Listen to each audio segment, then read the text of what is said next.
with you on this Wednesday morning, September 24th. A week from today, it's going to be October 1st, just so you'll know. But hey, look, we got a lot to cover. SEC announced the schedules for 26 and 27. Pay attention, folks. And look, their rivalries, your three, what they call annual opponents, it's up for review in 4 years. Some will be untouchable, but some might be adjusted. I think Florida and Tennessee want to play each other, but you're going to play everybody at least twice in a 4-year cycle if you stay at a school for 4 years. So, look, the last time Florida played at Auburn was 2011. That's criminal. So you're going to start getting more frequency. That's what makes a conference so great. Missed you, Blind Squirrel Sports, Kelly Leak. We got a lot of great comments coming in here. We're going to cover it all. Will Gunter, Gamecock Country. He'll be over at 107.5 The Game in Columbia, jumping on with us. Dudley Dawson. They like the band, dude. They like the band. I don't know why you always make fun of the band. You know, I picked this band out from the lineup. You know, I like the band. No, it is good band. The music, the pod music. But Dudley Dawson, inside Arkansas, checks in. Vince Ferrara from the Hill up in Knoxville joins us as well. Take a picture with your phone of the QR code. We're live on Twitter. Phone with the QR code. No, take a picture. Take a picture of the QR code with your phone. With your phone, and don't take a picture. Just hover over it. You'll see a link come up. You know? I should let Brenden do this. Click on the Rob. Stop talking. You did the link. You press the link. You hover over it. You press the link. But here's the other thing. Just go into the chat of however you're watching. There's a link in the chat. You just press on the link there too. Easy to subscribe, follow, and like. Make sure you do that. It makes a difference. Yeah, and Brenden is putting up reels all day long on all the shows on this great channel here. Your Hour of Power is up next on the SEC and college football as a whole. And like I said, Will Gunter will join us in just a moment. Brenden, were you shocked? Were you disappointed at anything you saw? I know, Will, we're going to get comments from everybody, but I think the best thing about it is more frequency of play. You know, it's not really – Georgia has still yet to play, and the virus year of 2020 kind of screwed things up. Georgia still never played in College Station. That is criminal. I mean, what makes a conference special is the frequency of the play, and I think we would all agree with that. So it's just going to be a lot of fun as we go forward. Will, looking better. Feeling better. You're back on the radio Monday morning. First off, thank you for taking time to share with us this morning. What is the general feel, your feel? I know you hadn't had a chance because your show is in the daytime now, of the Gamecock fans about their 3 annuals and the schedule for 26 and 27. You like it? Yeah, I think South Carolina got what they want. There was a bit of a surprise. South Carolina never gets what they want in this conference. They're surprised we didn't get matched up with Texas A&M, Missouri, and Alabama or LSU or something, some kind of crazy that would have made no sense. Yeah. So, you know, South Carolina fans, honestly, then we play Kentucky this weekend. That's developed into a rivalry. It's 2 programs constantly trying to climb over each other, and it's a fun little – to me, and to I think a lot of people, some of it was, all right, what road trips are we getting? And South Carolina, Kentucky's a fun little road trip for Gamecock fans going up to Lexington. You go hit the Bourbon Trail and go hit the horse tracks. So people love that. Gainesville. That's the one I think a lot of people could have taken or left. It didn't matter. Maybe Tennessee, maybe people would have wanted Tennessee.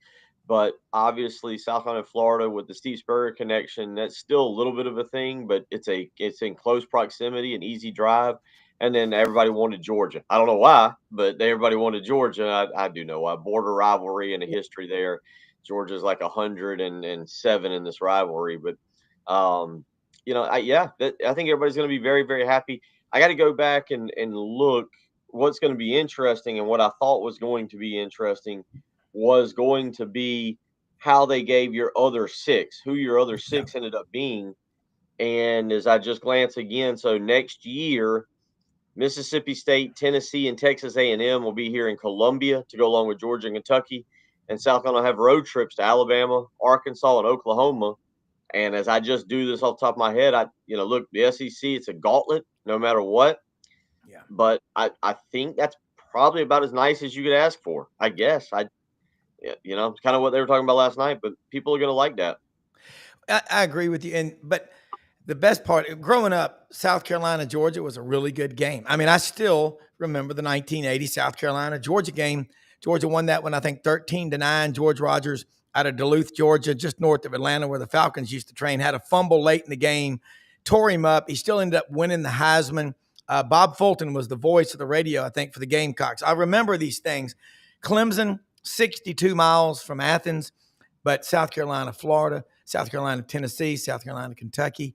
That 22 game, South Carolina took on number one Tennessee, beat them 63-28 or so. 38, yeah. Scored on every drive except at the end of the first half when they ran out of time. But don't you think getting to play everybody more often, that is nothing but good for the SEC? Yeah, that Georgia statistics, the crazy one, but I didn't realize would you say Florida has not visited Jordan Hare since 2011? Since 2011, yeah. I didn't know that. That's nobody brings that up, and that's kind of crazy. So yeah, listen, and y'all mentioned it right as you were coming in. I think you said it. These aren't permanent; they're every 4 years, so we can readjust. I'm sure some of them they'll hold and they'll keep. Obviously, Auburn, Alabama, Alabama, Tennessee, so forth and so on. Auburn, Georgia, they'll also, but you can rotate a few of these out in 4 years, and maybe South Carolina can get Tennessee for a 4-year run. Maybe I was kind of pulling for South Carolina maybe to get an Auburn because I think that could develop into a neat little rivalry. It's not, again, it's close proximity in terms of the drive. Yep. So I really like the fact. I love how they're doing it. I for once, hey, the SEC really, really got it right. Well, we're the Western Bureau of the SEC network, kind of, because look, the Arkansas people with Missouri, Oklahoma, Texas A&M, and Texas, that's kind of obviously with Texas, Texas A&M, Missouri, and Oklahoma. That's the Big 12 now here, and they're making that Oklahoma, Missouri an annual opponent rivalry, which I think is great. And pay attention to Missouri. I don't like the Battle of Como going away. I thought that was pretty cool because you had the Mayor's Cup. And speaking of that, Lenore Sellers, you tell me, but that guy has so much talent. And when he was healthy, he at times you could see him against Missouri. But look, nobody chronicled it better than you did about that 17 point trend in South Carolina, not scoring many points. And then, they play a team like Missouri. Missouri's pretty good, but the offensive line, is it any better at South Carolina? No, and they tried to move some guys around. There was a few injuries here and there. The run game is just non-existent. It's non-existent. Yeah. I think it was -7 or -9 yards is what they ended up with. Now Lenore Sellers took some really dumb sacks. Yeah, he made some incredible plays. I mean, it was an incredible night of football from him because there was just some mind-boggling plays that showed you why he's being considered as the number one pick in the upcoming NFL draft. And then there was some sacks taken that were just detrimental to winning that football game, and there was nobody to blame but him and he alone. But with that being said, they've got to fix the run game. You look at 5 of the next 6 conference games. South Carolina's got 6 conference games left, plus Coastal Carolina and Clemson, and 5 of them are against top 20 teams. Now Oklahoma, yesterday we got the news on John Mateer. Mateer is going to be right there on the cut line of when he can come back for that game on October 18th with that hand. But South Carolina, that's a gauntlet, and that's the way the SEC is. But if you can't run the football, and you look at this, you look at what some of these schools are doing defensively, and they can tee off on the pass game on Lenore Sellers, and that offensive line can't create a push, can't create holes in the run game. It's going to be a lot of trouble over the next 2 months. It will be. And you talk the running game. Oklahoma held Auburn to -2 yards rushing in the first half in Norman last weekend. I think offensive line play across the board is way below what it used to be, Will. And maybe it's the way they practice or, you take your pick. But if you can't run the ball in the SEC, it's really hard to win, even if you got a good quarterback that can throw for 300 or 400. Well, I talked to a couple different offensive line coaches throughout the SEC at times. Now, what they're saying is true. the defensive linemen in the SEC are physical freaks. Now that doesn't mean you can't run the football. Teams have to be able to run the football, right? Like you still, it's not an excuse. But man, linemen in this league are generally ahead of offensive linemen. You look at a guy like Caden Proctor down at Alabama, who's supposed to be a top 5 offensive lineman, and he struggled a little bit Yeah. Last year. And it's just this league with defensive linemen, they're physical freaks. 6'4", 6'5", 300-pound guys are not supposed to run like linemen run in the SEC. But that's not an excuse. You still got to be able to run the football. You got to get in the way. You got to be able to grind out some yards.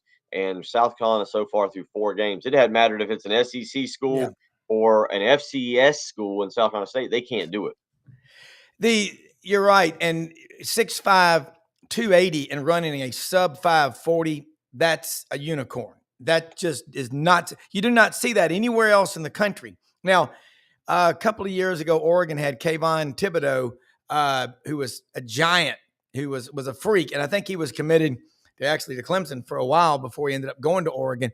But the other thing too, the wide receivers, they are the divas in college football. And I still think that one of the greatest I've ever seen, I was talking to Ellis Johnson about him, Alshon Jeffries. The guy not only was a great receiver, but he had great hands. What's the path for South Carolina to get to the season that they had dreams of making the playoffs after the momentum they had last year, the way they finished? What's the temperature of the Gamecock fan base right now?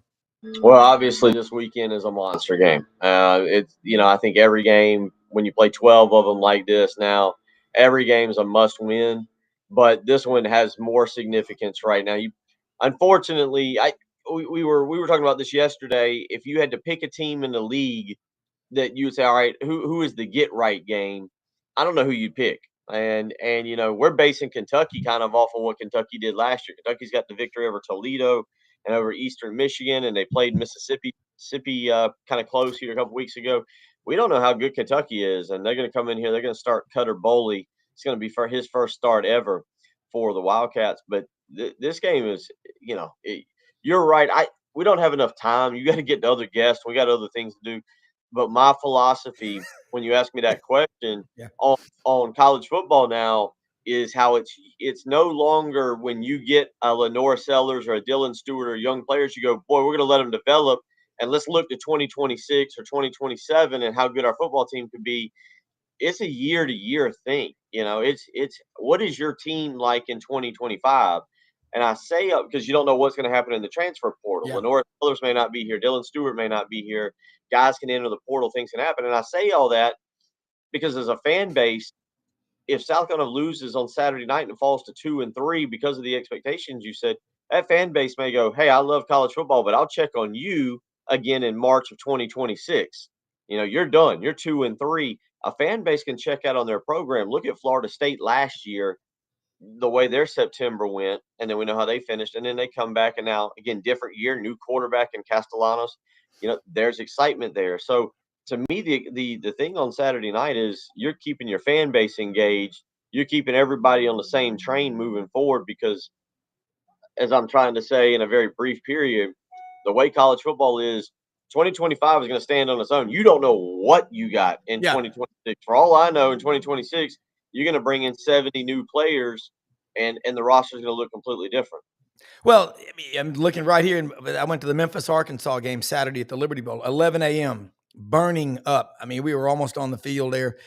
And Memphis had 70 new players they brought in and 19 new starters. And I was texting with their head coach, Ryan Silverfield, and after the game, congratulate him and just say, hey, you built a hell of a culture. He's going to be on our show a week from Friday, October 3rd.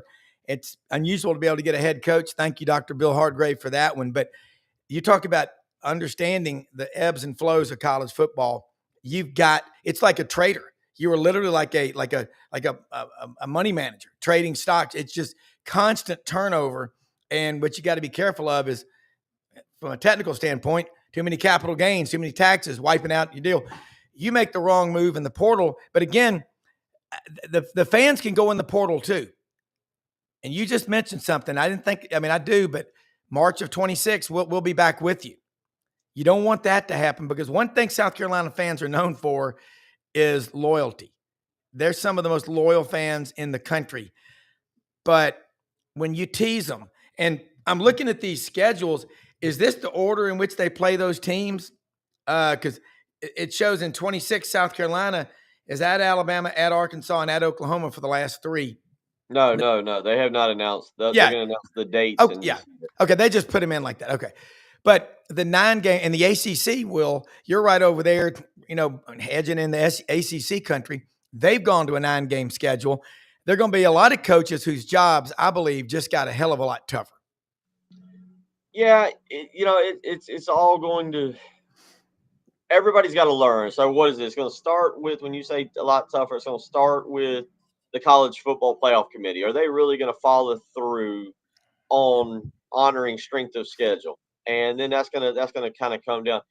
Look, college football these days, we know it. It's $1 billion business. You better have a businessman, not a former a former coach running your multi-million-dollar business.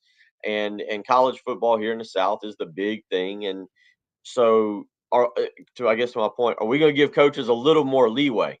I mean, we're seeing some financial stuff. Shane Beamer's making $8.125 million. Dabo Sweeney here in the State's making $11 million. They're trying to figure out what to do with him right now after that 1-3 start. I think he would be owed $60 million. They're not buying him out, but you get the point. They owe him about $60 million. So I don't know. I don't know if your job becomes that much tougher, because at some point, you were just talking about that bubble burst. People are going to start looking around going, well, we can't pay $60 million to buy out that coach. It doesn't matter if he went 9-3 this past year, or 8 or 4. Well, Brenden, when we were talking with Coach Mack Browne Friday on the show, was it him or Frank Duffy that talked about coaches' salaries are going to go down? And then one of our guys on the round table, Frank, Doug, or Coach Browne, said, well, you got to have that money that you're paying a coach to go buy players. And I think what's going to happen too is you're going to see head coaches, maybe Dabo, no, that you can't pay $60 million. You can do whatever you want, but you're an idiot if you piss away $60 million. You just go say, look, you're going to go hire this guy for your offensive coordinator and this guy for your defensive coordinator. We're going to pay him $2 or $3 million. You're going to just stay out of their way. It's a lot cheaper than getting him, paying the buyout and his assistants, and then bringing in the new staff. Yeah. I think it was just part of a bigger conversation that we had with Urban Meyer. Yeah. Discussing the same thing, saying Urban said, and I said this to Matt, Coach Browne, look, the days of the $58 million, $60 million contracts are going to start to go by the wayside eventually, because you can't afford to pay this coach this much money and then have to, have all these other salaries to worry about. And Mack Browne made what you said, alluded to what you said, Rob, is that that's where they're going to see the hit. You're not going to not get the players, right? You're going to get the players. You're just not going to, why go pay all these coaches all this money? It's not working out for guys like Billy Napier, who has the largest coaching staff in the history of college football. Yeah. And these kinds of things, more is not always more. And so, that's what Coach Browne was saying. We're going to start to see not only the parity within the players getting spread out amongst the teams, but also amongst the coaching staff. Yeah, I would agree with that. And Will, you start thinking about this, the money. And Mack Browne said coaches are making more money than they've ever made, and they're miserable. He was emphatic in making that point. Well, he's miserable. He's miserable. And here's why I say that, because Mack Browne's an old school coach, and an old school coach had a vacation in July. I've talked to there's a probably, I don't know, 55 years of age, maybe 60. There's a divide in coaches that did things one way. What about 20 years ago? We'll say maybe about 2005, 2007. And then you've got the Saban generational guy, where the Saban went to Alabama and basically said, you sleep on your cot and you don't leave your office, and we work. And if you take a vacation, you better stay on vacation and forget about your job or go find a new one. And so you got a guy like Mack. Steve Spurrier was the same way. Steve Spurrier, they'd have a bye week and he'd go down and be hanging out in the ocean down in his beach house down in Florida. Steve Spurrier wanted to play golf. Steve Spurrier knew that July was a time for vacation. He would take his staff on vacations. But now you've got guys like Shane Beamer. Now, Shane is really good about mixing in, and he does this on social media, but about, living his life and being part of his family, going to concerts and being on vacation somewhere or seeing something. Not all coaches do that, but they're accustomed to it. Kirby Smart, I don't know. Does anybody know what Kirby Smart does for fun? He goes to his son's travel baseball games. Yeah, I mean, that's the way they're like. And if they're paid handsomely, I think Will Muschamp had said one of the things that I thought was the most interesting thing when he was here. He's got I'm out here on Lake Murray, right here to my right, and he's got a beautiful house, probably about 5 beautiful houses. It's on a peninsula, monster house. It's got everything you'd ever want on Lake Murray. It's got a huge water view. And I was interviewing him one time when he first moved here. It was a big deal because he bought this house. It had not been sold, and it was at that time a huge deal. He wasn't real happy that it got kind of publicized, and I was going to interview him. And he said, I tell you what, ask me about this house. I want to say something about it. Well, one of the comments he made was, hey, I work 365, 24 hours a day, 7 days a week. My family needs to have the most luxurious stuff because they're not going to see me. And I thought it was just an interesting concept that you don't think about. And so he had this beautiful, luxurious house. That's what these coaches get, man. And it's worth it. It's worth it. But then you got to find the time to relax and get away from it. Well, I mean, I just remember, think about growing up, my generation, I always remember Friday nights going to the airport to pick up Dad from somewhere in the world, in the country, chasing business. And he was never at my practices. I mean, nowadays you see dads with the tailgate down on the back of their truck, drinking beer out of the cooler, watching everything the coaches are doing, basically projecting, play my son if you want the money for that new field or whatever like that. It's a different world. But I like Frank Beamer raised Shane the right way. Shane Beamer is one of my favorite coaches. I've got a lot of family that went to Tech. My brother-in-law played for him. I'm with you. I mean, I remember getting in business. We had to work 7 a.m. to 7 p.m. Monday through Friday, 7 to 1 on Saturdays until we hit a certain amount that we were making, doing push-ups on the floor. It was a different world. Didn't bother me. I actually am glad I went through that. But the burnout thing, you're right. If you don't, your body will break down. Even Dr. Andrews says for these kids that are just playing 5 sports that never stop, he said, take off a couple of months, not do nothing, but scale it back. And I wonder who the new coach is. Where's the next Nick Saban? Where's the next Mac Brown? Where's the next? I'll tell you exactly, because in my opinion, I think it's a different kind of coach. I think Will's alluding to that you look, Nick Saban left because Nick Saban knew that his way is over. You know, you can't, his advantage may be, the slight advantage they had in his system, how on and off the field was over.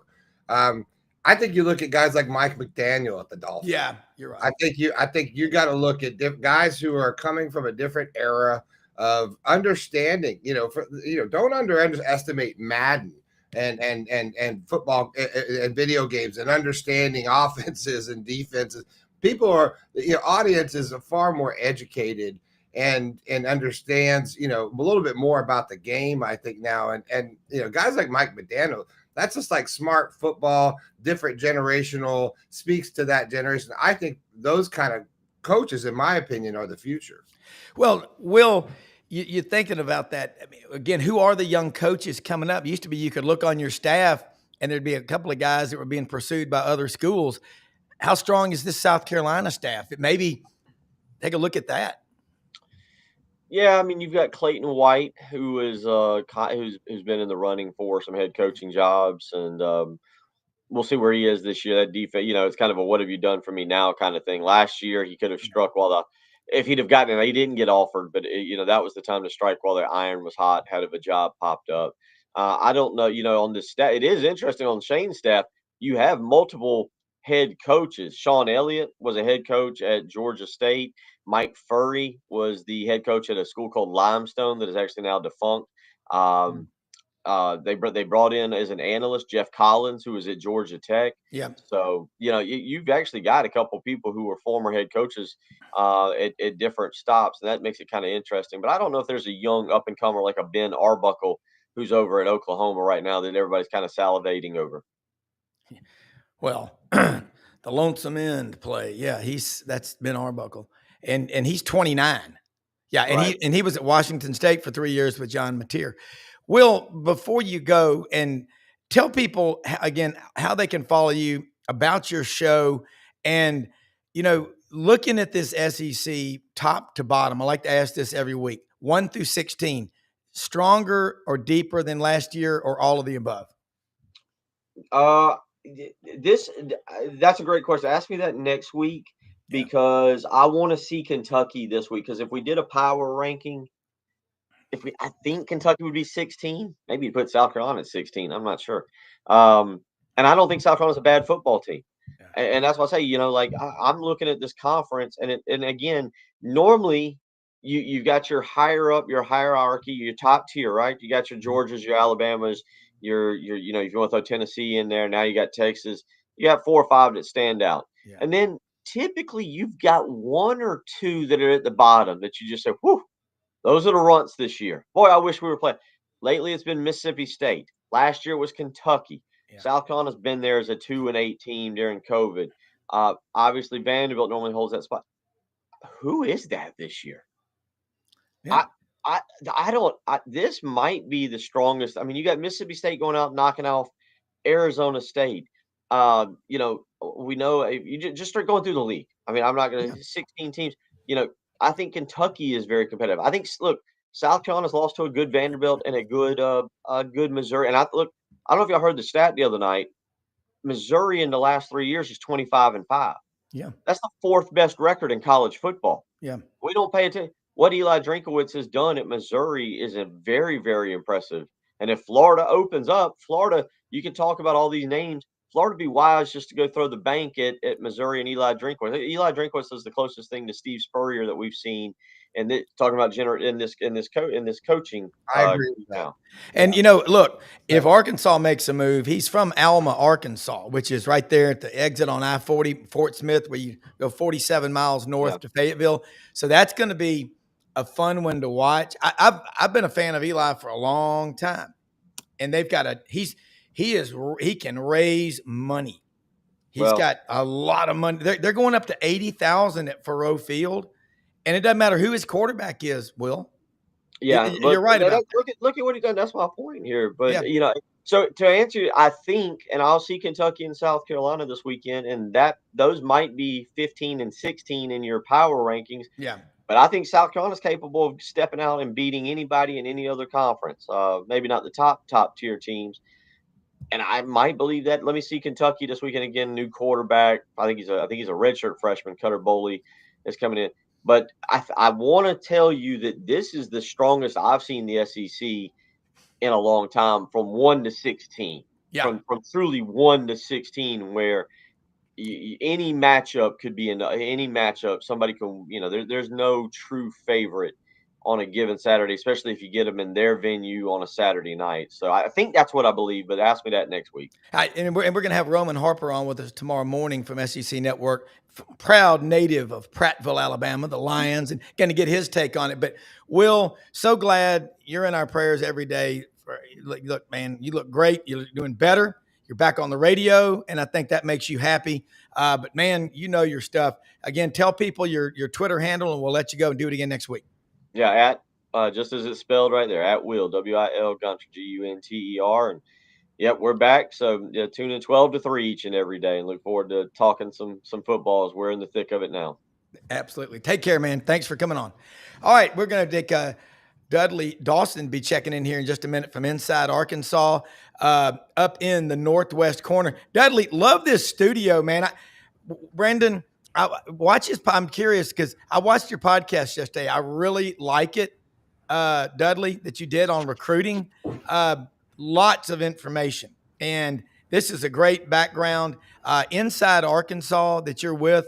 I think you have a great home now. I mean, you love it. Wearing the Cardinals, and it's red. You know how I am. These are the last few days that the Cardinals are going to win. That may have been the last time the Cowboys won last week. So if anything, I'm loyal. So. Well, and the Celtics too.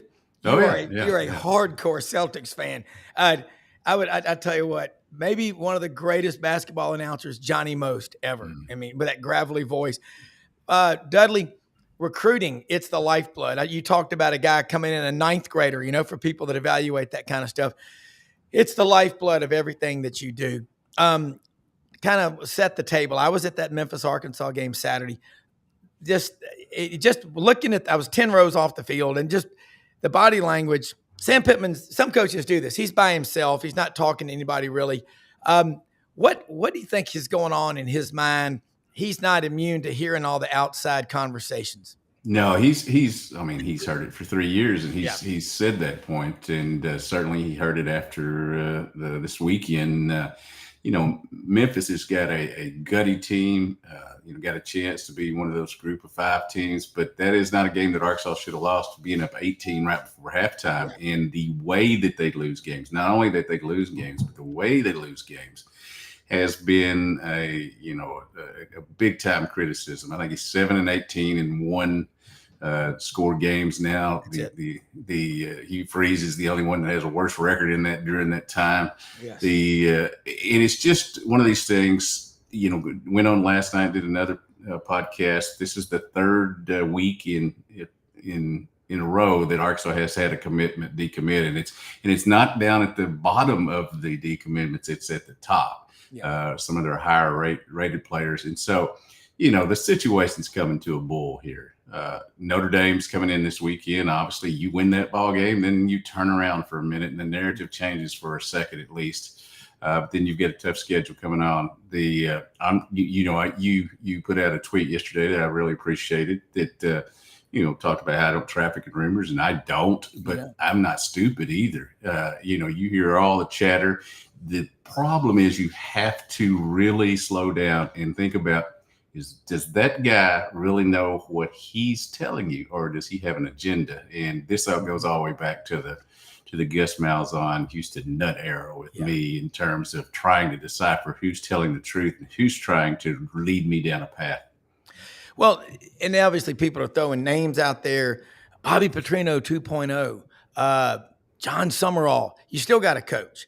And the players, to me, that's got to be tough. Just dial in. We're past 4 games now. So the guys that are going to check out are going to check out. Is there a list of Arkansas players who are quitting on the team? I don't use the term opt out. They quit because you and I and Brenden would never in a million years do that to our team. You can't do that with your family, and you can't do that with your friends and your job. Well, there's not a list, but there is tape. And tape shows that there's guys, especially on defense, which is where Arkansas obviously has been, really bad these last 2 weeks. That shows, not putting effort into plays. I'm not going to call kids out. That's not how I work. But there are, and whether you call it quitting on the team or quitting on a play or just not giving 100%, it's very evident that you can find tape and just see that it's not working right now. And whether it's, something T-Will, something Pittman, the players that you got in the transfer portal is just not working. That being said, you get the positive people who will say they're just 2 fumbles away from being 4-0. Well, I'm just 6 inches taller away from being a point guard in the NBA. It didn't work out. So. That's right. Well, that's it right there. But you can see the guys. Go back to the Alabama-Boston College game. Alabama players jogging. You're not going to catch the guy, but on tape, when you see that LOE, that is bad, lack of effort. LOM, lack of motivation. Quickest thing to destroy your career in the military is an LOM on your transcript. You're seeing that now. And a head coach needs to go in there and address that. Yeah, and here's the thing. Now, I've talked all along about how Sam's a good dude. I always say that about a lot of people because they are, but he's a good dude. But the way he does his press conferences, there's not much energy. I know it would probably be tough for me too, with the way things have gone the last few years. You have to come to a press conference and explain why you lost. And, he said he didn't feel any more pressure than he has the past 3 years. I think that's probably true. But here's the thing. You can talk about having a cold beer. You can talk about, turn on that jukebox or turn up the jukebox. And it all works if you're winning, but if you're not winning or you're coming off a couple of losses, it rings hollow, and you have people, you just leave yourself open for attacks on your energy. Yeah.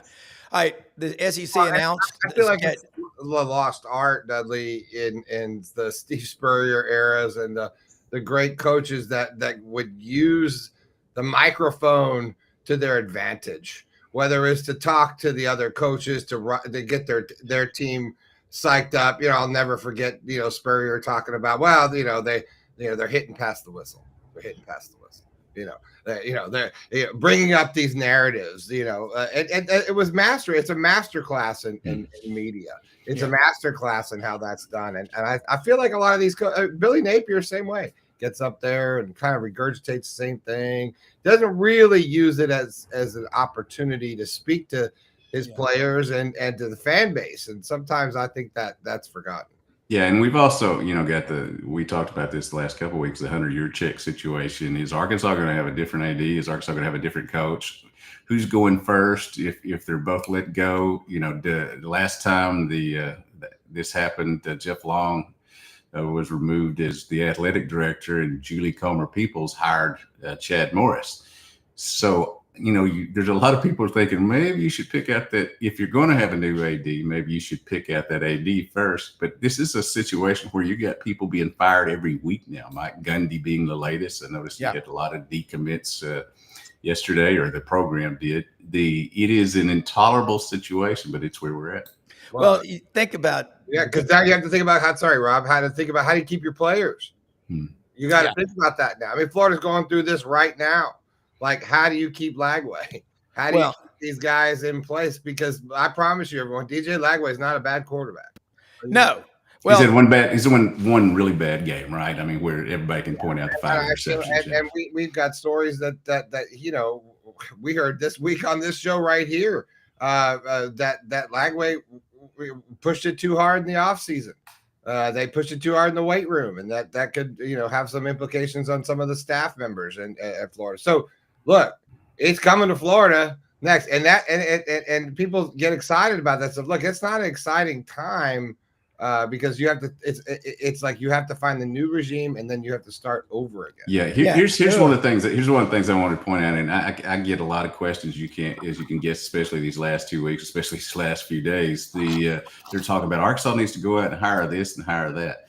Well, it's very easy to say that. There's so many people that turned down this job the last time or used it as an incentive to get a raise.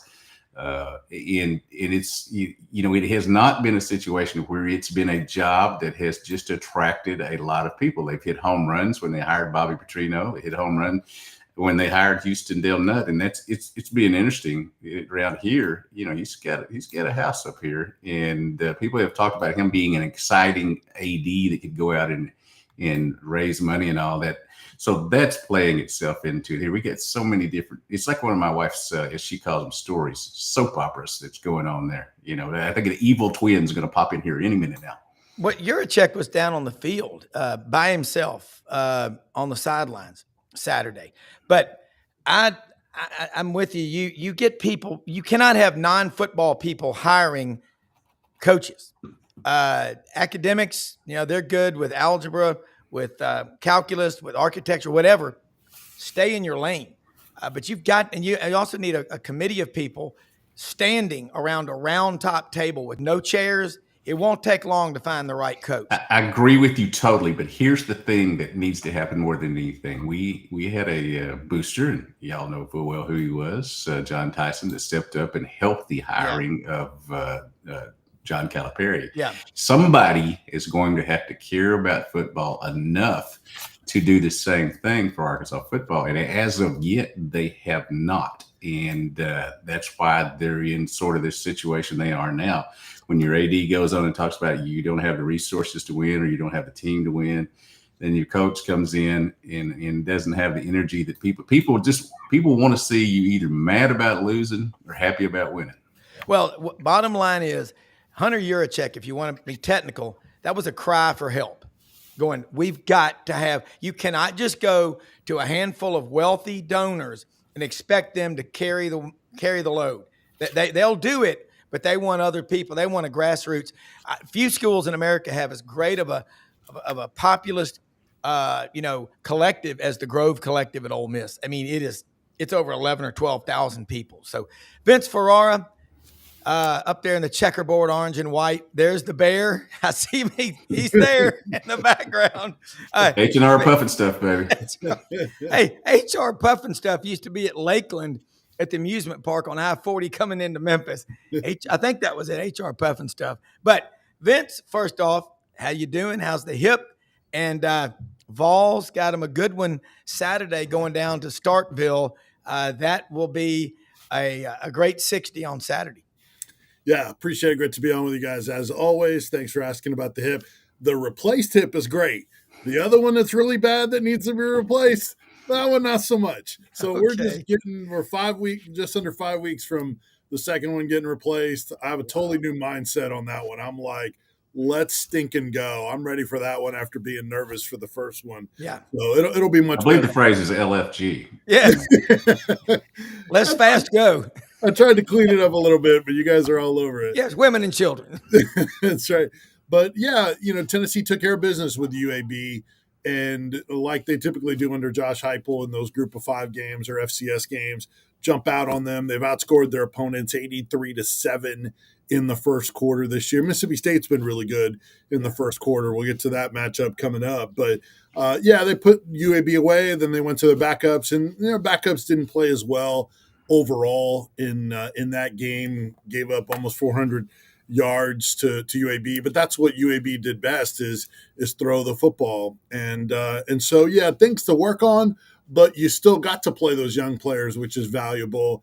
You didn't get anybody else hurt. They're missing 8 guys in that game, some of them by precaution, others that are just not ready to go yet. That's really the ongoing storyline is, can this team get healthy, especially on defense in the front 7 and the secondary, so we can see what this Tim Banks defense, just how much of a drop-off, if at all, there will be when they're closer to healthy than what we saw last year. I got some Tennessee fans were asking me, they said, when Vince Ferrara comes on your show, ask him where he ranks Joey Aguilar among all the quarterbacks Josh Heupel has coached at Tennessee in his now the 5th year. I would say second, behind Hendon Hooker. Okay.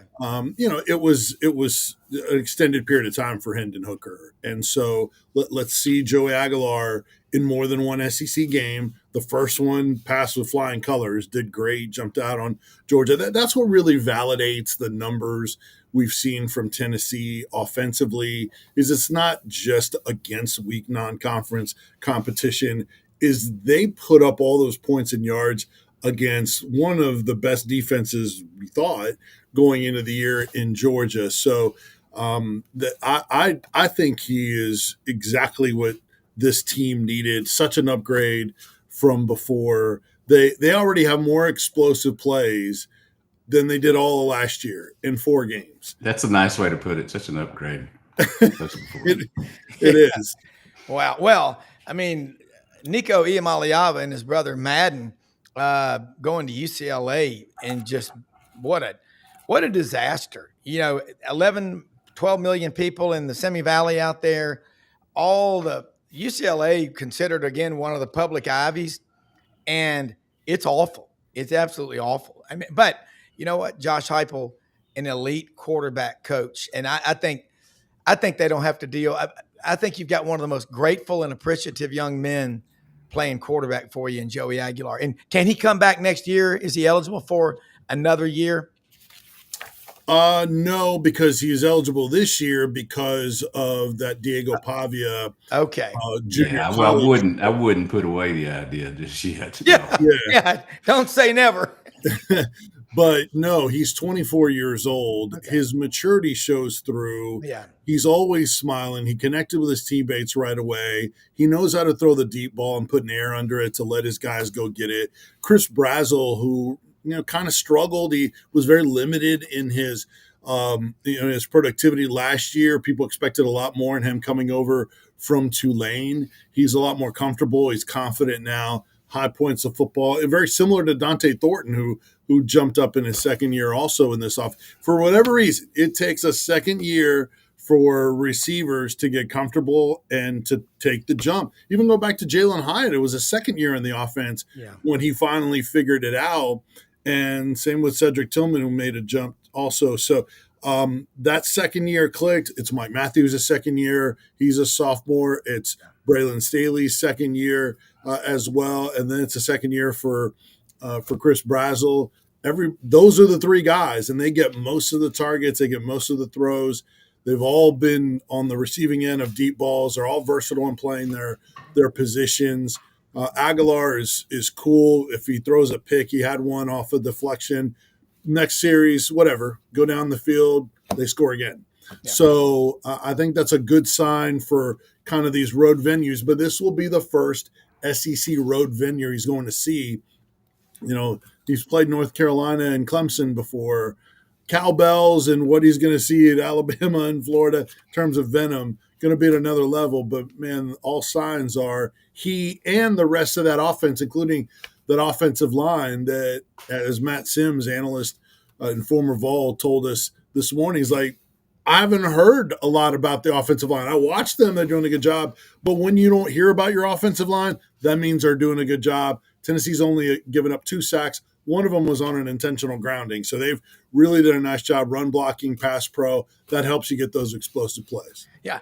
Dudley, we didn't really talk much about the matchup, Arkansas and Notre Dame, because there's so much other stuff to talk about. But and then we're going to be doing some rapid-fire questions with y'all. We got Vince Ferrara, the sports animal in Knoxville, Dudley Dawson, Inside Arkansas, executive producer Brenden Martin making it all happen.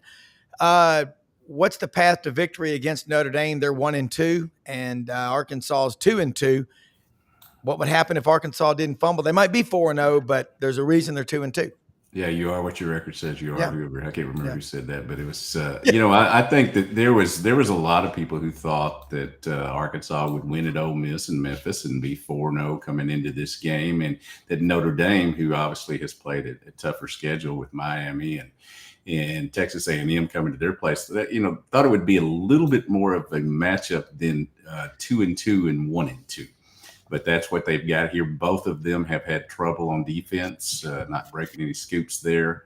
Chris Ash is the defensive coordinator at Notre Dame right now. He was here in 2013 as defensive coordinator and under Brett Bielema. And, he's getting a lot of heat up there. They're getting a lot of heat down here. It really is going to be a matchup of two offenses that can put up a lot of points. Who can hold the other team under 30?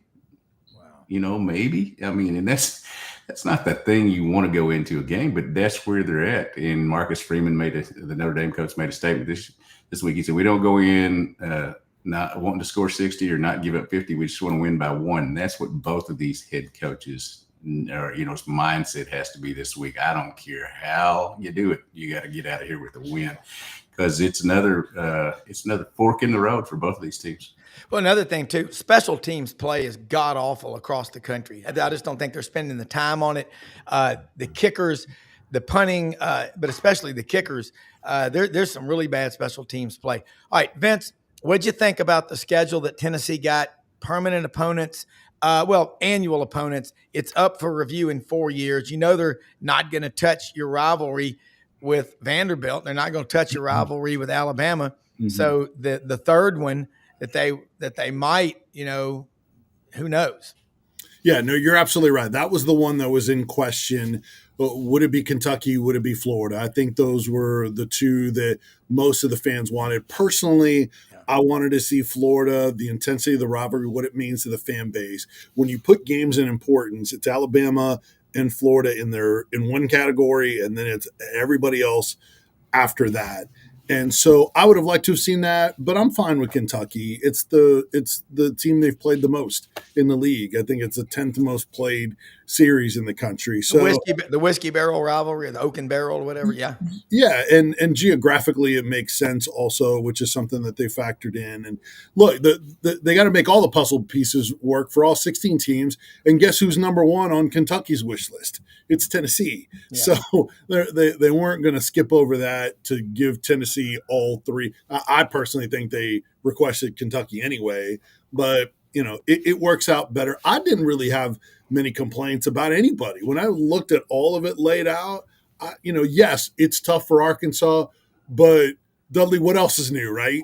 Whether there's divisions, whether there's one division, whether it's 9-game conference schedule, Arkansas always seems to have the toughest, and they're right up there again. But I didn't have any problem with the three annuals for Tennessee, and I love that you see everybody every 2 years in the league, and then you see everybody at home, and you go to their place every 4 years. I think that's awesome, and it's great for the fans, great for the student athletes, for those that are there at a school multiple years. Now, I'll say this. There's work to do for some teams with their schedules in non-conference. For Tennessee, it works out easily. And Danny White told us this on our show. In years where we play 5 home games in conference, we play a non-conference road game, and vice versa. Next year, they're at Georgia Tech when they have 5 SEC home games. And then they host Georgia Tech when they have 5 SEC road games. So it plays out nicely for Tennessee. Even the West Virginia neutral site game the year after, that counts as a road game for them as it sits right now. So that plays out nicely. There's some other teams in the league that have one too many games in upcoming years, or their rivalry with ACC teams doesn't match up, where they're on the road. South Carolina at Clemson next year when they're at Clemson next year, but they also the year after they have an extra game at Miami. So some of these teams, their road game adds a 6th road game with those ACC rivals. So they what do they do? Do they change out of that? Do they flip flop a year? Are those ACC teams going to be willing to work with those SEC teams? Do they have to buy out of some other games? It can be a little bit messy with a lot of work to do for those non-conference games if those other non-conference rivalry games don't match up with their SEC schedule. Yeah, Dudley, same question for you. Well, I think that now, first of all, Utah, Texas Tech, Oklahoma State, Notre Dame have they've got the next 4 or 5 years where Arkansas is good on that. You have to play another Power 4 team outside of your conference, so they're good on that. The SEC still insists that Arkansas, Missouri is a rivalry. I've never felt that because of 2 things. Arkansas can't beat Missouri, and there's just not the animosity that there is for other teams. I really wanted Arkansas to have Ole Miss on the schedule. It's highly entertaining every year, no matter who the coach is there, but especially when Lane Kiffin is the coach there. And they've had some tremendous games. But, you knew that Missouri was going to be there. And the thing they'll say, hey, they have a trophy for that. Well, yeah, you can get another trophy, for something if you wanted to. But yeah, it's about as good as you could expect. And Arkansas's schedule is the least of its worries right now. Well, the Missouri, it's hard to dislike. Show me rivalry. Yeah, and that's when you name it. Show me rivalry. That's just, it kind of sums it up. Yeah, and show me why it's a rivalry. But the bottom line is, Vince hit on it. The frequency of play, that's what makes the conference stronger. We like to be out with our friends. That's why when people were making these dire predictions during the virus year of 2020, well, people will find other things to do with their time and money. They won't go back to college football. I can sit in his man cave. Let me tell you what gets old real fast. Sitting on your ass in your man cave, watching on your 84-inch screen alone. There's nothing. Nothing's more fun than being around people, sometimes sharing the misery after a loss, whatever. But look, I looked on there today. Auburn's going to Knoxville next year. That means that the wife and me will be going up there to see Cousin Mark and the biggest tailgate by the Torch guy and Vince, and we're all going to have a great look. That, if you ask Auburn and Alabama fans that have been around a while, there is no greater road trip than Knoxville, Tennessee. Watching the sun come up on the Tennessee River on a game day, watching the Vol Walk. My wife loves Smokey the Hound. She loves him. By the way, he flies to games. We did confirm that. But guys, this is Vince. You're right. Dudley, you're right. We're going to all be playing each other now. Do you like the permanent? I mean, you got Missouri, LSU. You know what's going to change on that? Arkansas is getting their own vet school in state now, so they're not going to have to send all their vet students to LSU. So they should have called that the vet school rivalry. That just doesn't really bring a lot of passion, does it? Well, the one thing that I've noticed just in the comments since the schedule came out, or since Chris Lowe released it on Monday. Yes, thank you, Chris. Yeah, is that Arkansas's people are upset that they're going to have to go to Texas 2 years in a row, this year and next year. As somebody who likes Austin, and I'll go hang out with my boy Matthew, and we'll have a good time down there. And let's do a little music and all that. I don't mind that, but boy, that's Texas is getting Arkansas again. Yeah. Well, I want to say too, I love this guy, Gator George, out in Portland, Oregon, about 40 minutes from where our good friend Dave Bartu, College Football Matrix, who comes on our show every week. Dave, by the way, is until September 29th, is in the remote wilderness of Oregon elk hunting. And by the way, the Varnado brothers got a big one at their ranch in New Mexico. Got the pictures of that. It's a great time of year. But the thing is, guys, these rivalries, when you play people, who knows, Auburn and Oklahoma may have created a rivalry just off the angst. Don't blame Oklahoma, blame the officials. All right, guys, we're about to wrap up. Real quick, 30 seconds or so. What's a story, Vince, that people aren't paying attention to at Tennessee you're covering that's going to make a big difference going forward? Well, Tennessee fans pay attention to everything, so I'm not sure if there's anything that falls in that category. But I will say this, on the matchup with Mississippi State, I think a fast start is important. You're going to have those Cowboys. You're going to have them in a wide-out game, full throw. This game is so important to them.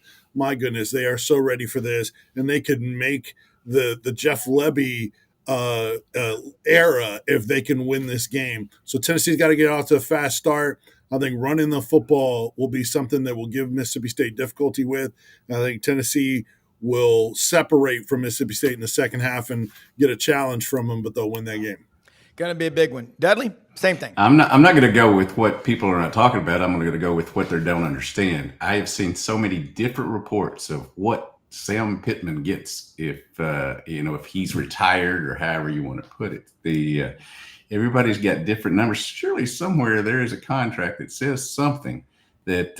So all I know is if they want him to still be the coach, if he beats Notre Dame, he'll still be the coach. If he doesn't beat Notre Dame, then the set of numbers, you either care or you don't. And so somebody will make a decision, and then everybody can gripe and moan and bitch and all that. But that's the thing.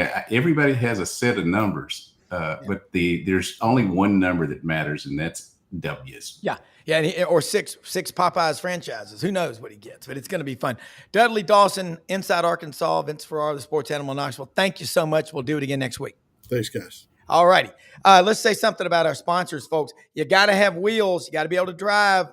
LandersFordMemphis.com. They will deliver anywhere. Poplar and Houston Levy open every day of the week except Sunday. Easy. When you get up in the morning at 7 till 7 at night, they've got all the vehicles out there. Ask for Brad Bellamy, the general manager. He's our friend. They'll take $500 off. Hit that QR code. Hover over it with your cellular phone. Ford, they have all the vehicles. Huge lot out there. If you didn't buy your last vehicle from Landers, you paid too much. Great people to work with. Get started by making the call. Down the street, Houston, Levy and Poplar. You know what? Hewlett and Dunn on the historic square in Collierville, Tennessee. Guys and ladies and kids, stuff's coming in every day. Barber, Filson, Stetson, Pendleton, Schaefer, Duckhead. And look, they got these genteel slacks, pants. They are good-looking pants. Genteel blazers, genteel polos, the boots, the hats, the Filson luggage. Over 7,000 pairs of men's and women's boots. Johnson and Murphy, great-looking shoes. Unbelievable selection of hats, and they've got women's clothing that is stunning. These new Ariat jackets, they got everything coming in every day. Get out to Hewlett and Dunn, open every day of the week, 10 a.m., 6 p.m., Monday through Saturday, not opened on Sundays till around Thanksgiving and Christmas. Look, also, How You Fight is How You Live, Rumble Boxing, Union and McLean, 45-minute classes. They're open every day of the week. Get involved and start fighting back. And the Lights Out Gummies, Pro Athletes Hemp Association, 25% off. Use code Sidelines. Energy, chill, and lights out. You can't get better. Most often we see the face of Christ, at least among our executive producer, Brenden Martin. Have a great day. Stay tuned to this channel all the time.